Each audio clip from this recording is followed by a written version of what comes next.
They come to you in the first place because they want to work for a Western company and learn the Western ways of accounting and the Western systems, and also they want to brush their English up.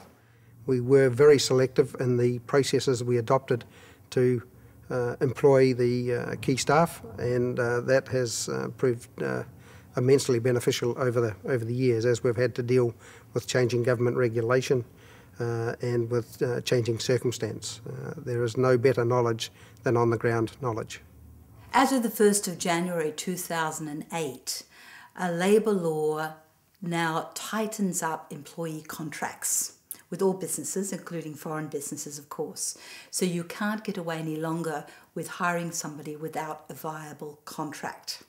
It also allows employees themselves to directly sue or take legal action out against an employer who doesn't have a contract with them. When we first started the venture here 8 years ago, at least 90% of our workforce were local Shanghainese.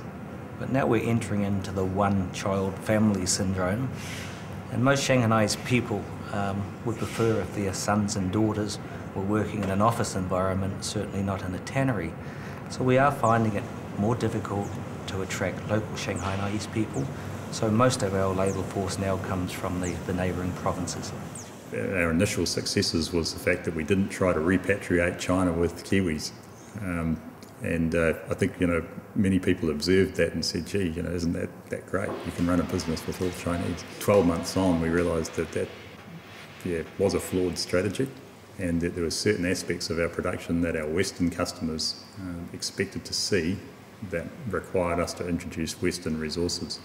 It's not that easy to find qualified workers because, as I said, our industry needs or requires special skilled workers. So we really need to have some effort to looking for that. The tradesmen that you find in China are very much single-focused. So they can do one or two things, but they can't do a plethora of things like a New Zealand tradesman. The difficulty we have is middle management, upper management. But that difficulty applies right across China. There is a shortage of skilled people. We're here to develop the local talent. We're not going to run a factory of this size without good local people. So as I said, I think especially during startup and through your growth phases of your business, you do rely on expats, but it's your job and it's your function, as I said, to cultivate and to bring on local talent.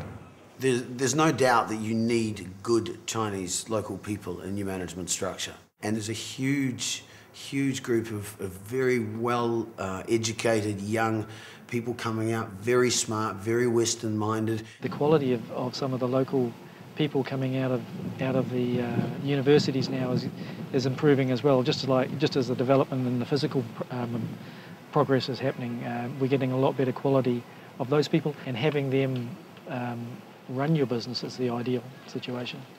In terms of quality, just going back to that though, need to be constantly inspecting.